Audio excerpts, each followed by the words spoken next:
So firstly insurance must and should. ನೀವು new car ತೊಗೊತಾ ಅಂದರೆ like ನೀವು ಆರ್ ಟಿ ಒಲ್ ರಿಜಿಸ್ಟ್ರೇಷನ್ ಮಾಡಿಸ್ಬೇಕಾದ್ರೆ ನಿಮ್ಮ ಇನ್ಶೂರೆನ್ಸ್ ಚೆಕ್ ಮಾಡಿಸ್ತಾರೆ. ಆ್ಯಂಡ್ ಗೌರ್ಮೆಂಟಿಂದ ಇದು ಮ್ಯಾಂಡೇಟ್ ಆಗಿದೆ. ನೀವು ಯಾವುದೇ ಥರನೂ ನೀವು ಸ್ಕಿಪ್ ಮಾಡೋಕ್ಕಾಗಲ್ಲ. ನೀವು ಅಟ್ಲೀಸ್ಟ್ ನೀವು ಓನ್ ಡ್ಯಾಮೇಜ್ ಅಲ್ಲದೆ ಇದ್ರೂ ಥರ್ಡ್ ಪಾರ್ಟಿನಾರು ತೊಗೊಳ್ಲೇಬೇಕು. ಲೈಕ್ ಥರ್ಡ್ ಪಾರ್ಟಿ 3 years ಅದು ಪ್ಯಾಕೇಜ್ ಥರ ಮಾಡಿದ್ದಾರೆ. ಸೊ ಓನ್ ಡ್ಯಾಮೇಜ್ ಅಂದ್ರೇನು ಆ್ಯಂಡ್ ಥರ್ಡ್ ಪಾರ್ಟಿ ಅಂದ್ರೇನು, ಕಾಂಪ್ರಿಹೆನ್ಸಿವ್ ಏನು ಅಂತ ನಾನು ಎಕ್ಸ್ಪ್ಲೇನ್ ಮಾಡ್ತೀನಿ ಶಾರ್ಟಾಗಿ. ಸೊ ಓನ್ ಡ್ಯಾಮೇಜ್ ಅಂದರೆ ಒಂದು ಆಕ್ಸಿಡೆಂಟ್ ಆಗುತ್ತೆ ಅಂತ ಇಟ್ಕೊಳ್ಳಿ, ನಿಮ್ಮ ಕಾರ್ಗೆ ಅದು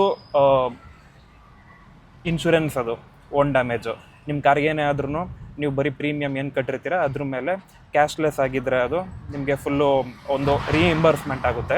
ಅಥವಾ ನೀವು ಅದನ್ನು ಜಸ್ಟ್ ಒಂದು 10% or 20% ಅಮೌಂಟ್ ಅಂತ ಇರುತ್ತೆ, ಅದನ್ನು ನೀವು ಕ್ಲೈಮ್ ಮಾಡಿದ್ರೆ ಆಕ್ಸಿಡೆಂಟ್ ಏನಾರು ಆದಾಗ ನಿಮ್ಮ ಓನ್ ಡ್ಯಾಮೇಜು ನೀವು ಕ್ಲೈಮ್ ಮಾಡ್ಬೋದು. ಇದು ಓನ್ ಡ್ಯಾಮೇಜ್ ಇನ್ಶೂರೆನ್ಸ್ ಅಂದರೆ. ಥರ್ಡ್ ಪಾರ್ಟಿ ಅಂದರೆ ಇನ್ ಕೇಸ್ ನೀವು ಆಕ್ಸಿಡೆಂಟ್ ಮಾಡ್ತೀರಾ, ಇನ್ನೊಂದು ಕಾರಿಗೆ ಡ್ಯಾಮೇಜ್ ಆಗುತ್ತೆ, ನೀವು ಜಸ್ಟ್ ಥರ್ಡ್ ಪಾರ್ಟಿ ತೊಗೊಂಡಿದ್ರೆ ಆ ಥರ್ಡ್ ಪಾರ್ಟಿ ಕಾರ್ ಏನಿದೆ ಅದಕ್ಕೆ ಮಾತ್ರ ಇನ್ಶೂರೆನ್ಸ್ ಕ್ಲೈಮ್ ಮಾಡ್ಬೋದು. ನೀವು ನಿಮ್ಮ ಓನ್ ಡ್ಯಾಮೇಜ್ ತೊಗೊಂಡಿಲ್ಲ ಅಂದರೆ ನೀವು ಕ್ಲೈಮ್ ಮಾಡೋಕ್ಕಾಗಲ್ಲ. ಆ್ಯಂಡ್ ಕಾಂಪ್ರಿಹೆನ್ಸಿವ್ ಅಂದರೆ ಇದೆರಡೂ bundle, own damage and third party insurance ಏನಿದೆ ಅದೆರಡರದ್ದು bundle. So most of the people ಹೋಗೋದೆ ಎರಡಕ್ಕೂ, ಬಿಕಾಸ್ ನೀವು ಥರ್ಡ್ ಪಾರ್ಟಿನೂ ಚೂಸ್ ಮಾಡೋದು. Third party is mandatory, own damage is optional ನಿಮಗೆ ಬೇಕಾದಂಗೆ.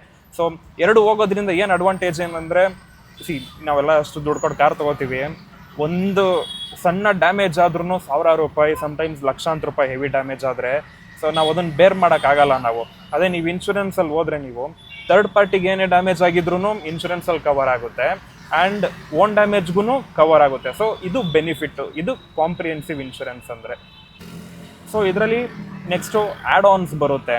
ನೀವು ಜಸ್ಟು ಇನ್ಶೂರೆನ್ಸ್ ತೊಗೊತೀರಾ, ಪ್ರೀಮಿಯಂ ಪೇ ಮಾಡ್ತೀರಾ ಅಂದರೆ ಅಲ್ಲ, ಓನ್ ಡ್ಯಾಮೇಜ್ ಮತ್ತು ಥರ್ಡ್ ಪಾರ್ಟಿಗೆ ಇದರಲ್ಲಿ ಕೂಡ ನಿಮಗೆ ಆ್ಯಡ್ ಆನ್ಸ್ ಬರುತ್ತೆ.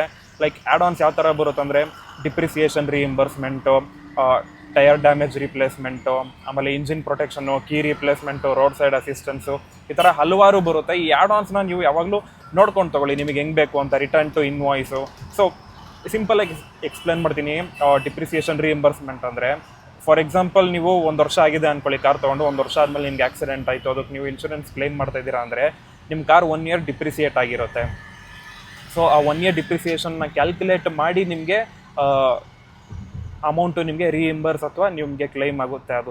ಸೊ ಈ ಡಿಪ್ರಿಸಿಯೇಷನ್ ರೀಇಂಬರ್ಸ್ಮೆಂಟ್ ತೊಗೊಂಡ್ರೆ ನೀವು ಅದೇನು ಡಿಪ್ರಿಸಿಯೇಷನ್ ಇರುತ್ತೆ ಅದು ಮೈನಸ್ ಆಗುತ್ತೆ ಅದು. ಸೊ ನಿಮಗೆ ಫುಲ್ ಡ್ಯಾಮೇಜ್ ಎಷ್ಟಾಗಿದೆ ಅಷ್ಟನ್ನು ಪೂರ ನೀವು ಕ್ಲೈಮ್ ಮಾಡ್ಬೋದು. ಇನ್ ಕೇಸ್ ಓನ್ ಡ್ಯಾಮೇಜ್ ನೀವು ಡಿಪ್ರಿಸಿಯೇಷನ್ ರೀಇಂಬರ್ಸ್ಮೆಂಟ್ ನೀವು ತೊಗೊಂಡಿಲ್ಲ ಅಂದರೆ ನಿಮಗೆ ಡಿಪ್ರಿಸಿಯೇಷನ್ ಅಮೌಂಟ್ನ ಮೈನಸ್ ಮಾಡಿ ನೀವು ಕ್ಲೈಮ್ ಮಾಡ್ಕೋಬೇಕಾಗುತ್ತೆ. ಸೊ ಇದು ಡಿಪ್ರಿಸಿಯೇಷನ್ ರೀಇಂಬರ್ಸ್ಮೆಂಟ್ ಅಂದರೆ. ರಿಟರ್ನ್ ಟು ಇನ್ವಾಯ್ಸ್ ಅಂದರೆ ಇನ್ ಕೇಸ್ ನಿಮ್ಗೇನಾದರೂ ಕಂಪ್ಲೀಟ್ ಟೋಟಲ್ ಲಾಸ್ ಆಗೋಯ್ತು ಕಾರ್, ಯಾವುದೇ ಕಾರಣಕ್ಕೂ ನಿಮ್ಮ ಕಾರ್ ಸರಿ ಮಾಡೋಕ್ಕೆ ಆಗಲ್ಲ ಅನ್ನೋ ಇದರಲ್ಲಿ ಏನಾರು ಆಕ್ಸಿಡೆಂಟ್ ಆದರೆ ಆವಾಗ ನಿಮಗೆ ಇನ್ವಾಯ್ಸ್ ಅಮೌಂಟ್ ಎಷ್ಟಿತ್ತು ಅಷ್ಟನ್ನು ಟೋಟಲ್ ಆಗಿ ರೀಇಂಬರ್ಸ್ ಆಗುತ್ತೆ. ಇಂಜಿನ್ ಪ್ರೊಟೆಕ್ಷನ್ ಅಂದರೆ ಇಂಜಿನ್ಗೆ ಏನಾದರೂ ಆದರೆ ಲೈಕ್ ಇಂಜಿನ್ ಸೀಸರ್ ಆದರೆ ಏನೇ ಪ್ರಾಬ್ಲಮ್ ಬಂದ್ರೂ ಅದು ಕೂಡ ಇದಾಗುತ್ತೆ. ಆ್ಯಂಡ್ ಟೈರ್ದು ಅಷ್ಟೇ, ಇನ್ ಕೇಸ್ ಟೈರ್ ಬ್ಲಾಸ್ಟ್ ಆಯಿತು ಅಥವಾ ಏನಾರು ಆಯಿತು, ಆಕ್ಸಿಡೆಂಟ್ ಆಯಿತು ಅಂದರೆ ಅದು ಕೂಡ ನೀವು ಕ್ಲೈಮ್ ಮಾಡ್ಕೋಬೋದು. ಸೊ ನೀವು ಜಸ್ಟ್ ಇನ್ಶೂರೆನ್ಸ್ ಅಂತ ಬೇಸಿಕ್ ತೊಗೊಂಡ್ರೆ ಆಗಲ್ಲ. ನೀವು ಒಂದೊಂದು ಪಾರ್ಟ್ಗೂ ಡಿಫ್ರೆಂಟ್ ಟೈಪ್ಸ್ ಆಫ್ ಇನ್ಶೂರೆನ್ಸ್ ಇರುತ್ತೆ. ಸೊ ಇಷ್ಟನ್ನು ನೀವು ಆ್ಯಡ್ ಆನ್ ತೊಗೊಂಡ್ರೇ ವರ್ತಿರೋದು. ಲೈಕ್ ನೀವು ನನ್ನ ಆಕ್ಸಿಡೆಂಟ್ ಆಯಿತು, ಬಂಪರ್ ಟು ಬಂಪರ್ ಮಾತ್ರ ಮಾಡಿಸಿರ್ತೀರ, ಟೈರ್ ತೊಗೊಂಡಿರಲ್ಲ ಅಂದ್ಕೊಳ್ಳಿ, ನಿಮಗೆ ಟೈರ್ ರಿಪ್ಲೇಸ್ಮೆಂಟ್ ಆಗಲ್ಲ, ನಿಮಗೆ ಅದ್ರದ್ದು ಇನ್ಶೂರೆನ್ಸ್ ಅಮೌಂಟು ನಿಮಗೆ ನೀವು ಕ್ಲೈಮ್ ಮಾಡೋಕ್ಕಾಗಲ್ಲ. ಸೊ ಈ ಥರ ಇದೆ. ಆ್ಯಂಡ್ ಡಿಪ್ರಿಸಿಯೇಷನ್ ಅಂತೂ ನೀವು ತೊಗೊಂಡೇ ತೊಗೊಳ್ಳಿ, ಯಾಕಂದರೆ ಕಾರ್ ಅಂತೂ ವ್ಯಾಲ್ಯೂ ತುಂಬ ಡಿಪ್ರಿಸಿಯೇಟ್ ಆಗ್ತಾನೆ ಇರುತ್ತೆ ಇಯರ್ಲಿ. ಸೊ ನಿಮಗೆ ಅದು ತುಂಬಾ ಅಮೌಂಟ್ ಮೈನಸ್ ಆಗಿಬಿಡುತ್ತೆ ನೀವು ಕ್ಲೈಮ್ ಮಾಡಬೇಕಾದ್ರೆ. ಸೊ ಡಿಪ್ರಿಸಿಯೇಷನ್ ರೀಇಂಬರ್ಸ್ಮೆಂಟ್ ತೊಗೊಳ್ಳಿ. ಮೇಯ್ನಾಗಿ ನಾನು ಹೇಳೋದು, ಆ್ಯಂಡ್ ನಾನು ತೊಗೊಂಡಿರೋದು ಕೂಡ ಯಾವ್ದು ಅಂದರೆ ಆ್ಯಡ್ ಆನ್ಸು,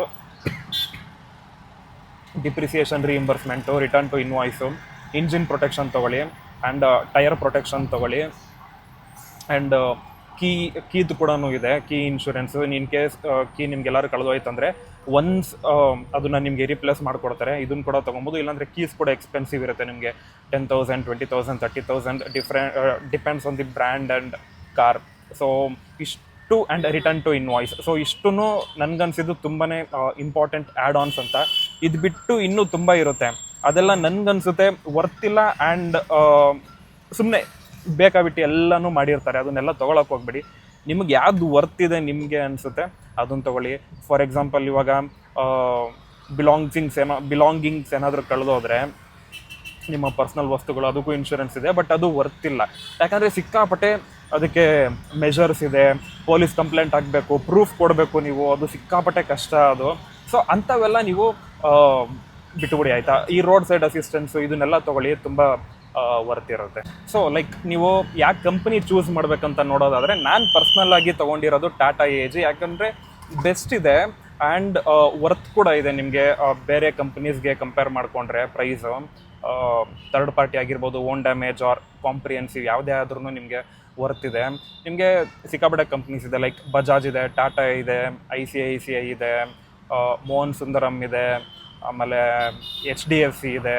ಇವಾಗೆಲ್ಲ ಸಿಕ್ಕಾಪಟ್ಟೆ ಕಂಪ್ನೀಸ್ ಇದೆ. ಬಟ್ ನೀವು ಚೆಕ್ ಮಾಡಿ, ನೀವು ಸ್ವಲ್ಪ ರಿಸರ್ಚ್ ಮಾಡಿ, ಲೈಕ್ ಕ್ಯಾಶ್ಲೆಸ್ ಕ್ಲೈಮ್ಸ್ ಇದೆಯಾ, ಆಮೇಲೆ ಎಷ್ಟು ಕ್ಲೈಮ್ ಸೆಟಲ್ಮೆಂಟ್ ರೇಷಿಯೋ ಇದೆ, ನೆಟ್ವರ್ಕ್ ಹೆಂಗಿದೆ, ಎಲ್ಲ ಕಡೆಯೂ ಸಿಗುತ್ತಾ ನಿಮಗೆ, ಆಮೇಲೆ ಬ್ರ್ಯಾಂಡ್ ಆಥರೈಸ್ಡ್ ಇನ್ಶೂರೆನ್ಸ್ ಇದೆಯಾ. ಲೈಕ್ ಇವಾಗ ಎಕ್ಸಾಂಪಲ್ ಮಹೀಂದ್ರದಲ್ಲಿ ಒಂದು ಟೈಅಪ್ ಆಗಿರುತ್ತೆ, ಒಂದೊಂದು ಆಗಿರಲ್ಲ.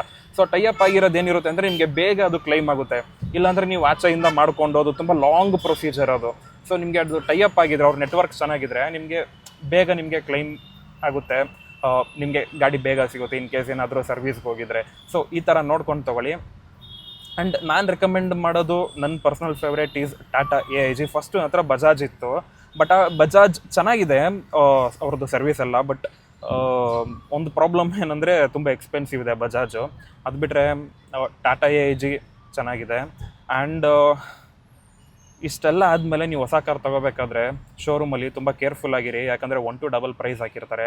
ಫಾರ್ ಎಕ್ಸಾಂಪಲ್ ನಂದು ಈ ಕಾರ್ಗೆ XUV 700 ಪೆಟ್ರೋಲ್ ಮ್ಯಾನ್ಯಲ್ ಟ್ರಾನ್ಸ್ಮಿಷನ್, ಇದು AX7 ಇದು, ಇದಕ್ಕೆ ಅರೌಂಡ್ 90,000 ಏನೋ ಹಾಕಿದ್ರು.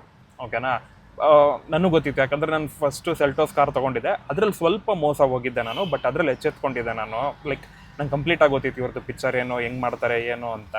ಸೊ ಅರೌಂಡ್ 40 to 50% ಶೋರೂಮ್ ಅವ್ರು ಅದರಲ್ಲಿ ಪ್ರಾಫಿಟ್ ಮಾಡ್ಕೋತಾರೆ ಇನ್ಶೂರೆನ್ಸ್ ಹೆಸರಲ್ಲಿ. ಅವ್ರು ಅದರಲ್ಲೇ ಡಿಸ್ಕೌಂಟ್ ಕೂಡ ಕೊಡ್ತಾರೆ. ಇದ್ರ ಬಗ್ಗೆ ಒಂದು ರೀಲ್ಸ್ ಕೂಡ ಹಾಕಿದ್ದೆ ನಾನು, ಅದು ಸ್ವಲ್ಪ ಚೆನ್ನಾಗಿ ಹೋಗಿತ್ತು ಅದು. ಆ್ಯಂಡ್ ತುಂಬ ಜನ ನನ್ನ ಅಪ್ರೋಚ್ ಕೂಡ ಮಾಡಿದರು ಇದ್ರ ಬಗ್ಗೆ ಒಂದು ಲಾಂಗ್ ವಿಡಿಯೋ ಮಾಡಿ ಸ್ವಲ್ಪ ಅವೇರ್ನೆಸ್ ಕೊಡಿ ಅಂತ, ಅದಕ್ಕೋಸ್ಕರನೇ ಈ ವಿಡಿಯೋ ಮಾಡ್ತಾ ಇರೋದು.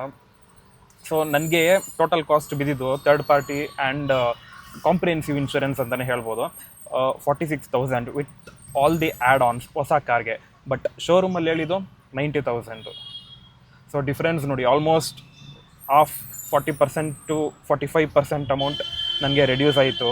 ಹೆಂಗೆ ಅಂದರೆ, ನೀವು ಆಚೆಯಿಂದ ಒಂದು ಕೊಟೇಶನ್ ತೊಗೊಳ್ಳಿ. ಫಾರ್ ಎಕ್ಸಾಂಪಲ್ ಟಾಟಾ AG ಅಂತಲೇ ಇಟ್ಕೊಳ್ಳಿ. ನೀವು ಟಾಟಾ AG ಶೋರೂಮಲ್ಲಿ ಹೋದರೆ 90,000 ಇರುತ್ತೆ ಅಂದ್ಕೊಳ್ಳಿ. ನೀವು ವೆಬ್ಸೈಟಲ್ಲಿ ಕೂಡ ಒಂದು ಕೊಟೇಶನ್ ತೊಗೊಳ್ಬೋದು, ಅಥವಾ ನೀವು ಟಾಟಾ AGಗೆ ಡೈರೆಕ್ಟಾಗಿ ಕಾಲ್ ಮಾಡಿದ್ರೆ ಕಸ್ಟಮರ್ ಕೇರ್ಗೆ, ಅವ್ರು ನಿಮ್ಗೊಂದು ಕೊಟೇಶನ್ ಕಳಿಸ್ಕೊಡ್ತಾರೆ, ನೀವು ಕಾರಿನ ಡೀಟೇಲ್ಸ್ ಎಲ್ಲ ಕಳಿಸ್ಕೊಟ್ರೆ ಯಾವುದು ಅಂತ. ಸೊ ಅದನ್ನ ಇಟ್ಕೊಂಡು ನೀವು ಶೋರೂಮಲ್ಲಿ ನೆಗೋಷಿಯೇಷನ್ ಮಾಡಿ. ಇನ್ ಕೇಸ್ ಅವ್ರು ಆ ನೆಗೋಷಿಯೇಷನ್ ಒಪ್ಪಿಲ್ಲ ಅಂದರೆ 99% ಅವ್ರು ಒಪ್ಕೋತಾರೆ, ಯಾಕಂದರೆ ಅದು ಕಂಪ್ನಿ ಪ್ರೈಸೇ ಅದು. ಓಕೆನಾ, ಅವ್ರಿಗೂ ಆ ನೆಟ್ವರ್ಕ್ ಬೇಕು ಆ್ಯಂಡ್ ಸೇಲ್ಸ್ ಆಗಬೇಕು, ಇನ್ಶೂರೆನ್ಸ್ ಅವ್ರಿಗೂ ಒಪ್ಕೋತಾರೆ ಆ ಪ್ರಾಫಿಟ್ ಬಿಟ್ಟು. ಇನ್ ಕೇಸ್ ಒಪ್ಪಿಲ್ಲ ಅಂದರೆ ನೀವು ಆಚೆನೇ ಮಾಡಿಸ್ಕೊಬೋದು. ನೀವು ಆಚೆ ಮಾಡಿಸ್ಕೊಂಡ್ರೆ ಏನು ಅಂಥ ದೊಡ್ಡ ಮ್ಯಾಟರ್ ಆಗೋಲ್ಲ. ಬಟ್ ಶೋರೂಮಲ್ಲಿ ಮಾಡಿಸ್ಕೊಂಡ್ರೆ ಸ್ವಲ್ಪ ಬೇಗ ಆಗುತ್ತೆ, ಯಾಕಂದರೆ ಅವ್ರು ಟೈಅಪ್ ಆಗಿರ್ತಾರಲ್ಲ, ಅದಕ್ಕೋಸ್ಕರ. ಸೊ ಇದು ಈ ವಿಷಯಗಳಲ್ಲಿ ತುಂಬ ಕೇರ್ಫುಲ್ ಆಗಿರಿ. ತುಂಬಾ ದುಡ್ಡು ಮಾಡ್ತಾರೆ ಇನ್ಶೂರೆನ್ಸಲ್ಲಿ, ಅರೌಂಡ್ 50,000 ನಿಜವಾಗ್ಲೂ ಸ್ಮಾಲ್ ಅಮೌಂಟ್ ಅಲ್ಲ. ನಾನು ಒಂದು ಸ್ವಲ್ಪ ಇದಾಗಿದ್ರು ನಾನು ಮೋಸ ಹೋಗ್ತಾಯಿದ್ದೆ, ಇನ್ನು 50,000 ಎಕ್ಸ್ಟ್ರಾ ಕೊಟ್ಟು. ಸೊ 46,000 ಇಸ್ ಪ್ರಿಟಿ ವರ್ತ್ ಅಂತ ನನಗನ್ನಿಸ್ತು. ಆ್ಯಂಡ್ ಹಂಗೆ ನೆಕ್ಸ್ಟ್ ನೀವು ನೋ ಕ್ಲೈಮ್ ಬೋನಸ್ ತೊಗೊಳ್ಬೋದು ನೀವು ವರ್ಷ ಆಗ್ತಾ. ಸೊ ನಾನು ಹೇಳಿದ ಇಷ್ಟು ಪಾಯಿಂಟ್ಸ್ನು ತಲೆಯಲ್ಲಿಟ್ಕೊಂಡು ಕೇರ್ಫುಲ್ಲಾಗಿರಿ. ಯಾಕೆ ಕಂಪ್ನಿ ಚೂಸ್ ಮಾಡ್ತೀರಾ ಆ್ಯಂಡ್ ನಿಮ್ಮ ಪ್ರಿಫರೆನ್ಸ್ ಏನೋ, add on and third party ಬೇಕಾ, ಕಾಂಪ್ರಿಹೆನ್ಸಿವ್ ಬೇಕಾ, own damage. Third party is compulsory, ಅದು ನೀವು ತೊಗೊಳ್ಳೇಬೇಕು. ನೀವು ಓನ್ ಡ್ಯಾಮೇಜ್ ನಿಮಗೆ ಅದು ಆಪ್ಷನಲ್, ಅದು ನಿಮಗೆ ಬಿಟ್ಟಿದ್ದು.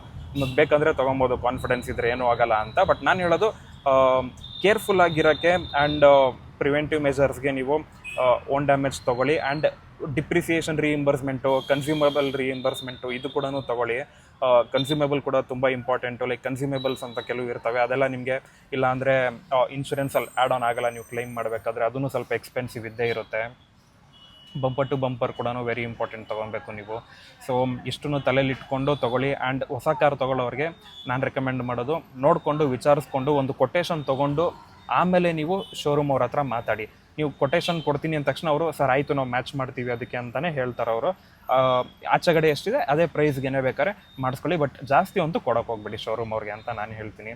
ಸೊ ಇಷ್ಟು ಇನ್ಶೂರೆನ್ಸ್ ಬಗ್ಗೆ ಆಗಿತ್ತು. ಸಿಕ್ಕಾಪಟ್ಟೆ ಜನ ನಾನು ಕೇಳ್ತಾ ಇದ್ರು ಇನ್ಶೂರೆನ್ಸ್ ಬಗ್ಗೆ, ಅದಕ್ಕೇ ಒಂದು ಲಾಂಗ್ ವೀಡಿಯೋನೇ ಮಾಡೋಣ ಅಂತ ಅನ್ನಿಸ್ತು, ಅದಕ್ಕೋಸ್ಕರ ಮಾಡ್ತಾಯಿದ್ದೀನಿ. ಬಿಟ್ಟರೆ thank you so much. Subscribe ಮಾಡೋದು ಮರಿಬೇಡಿ. ಬಾಯ್.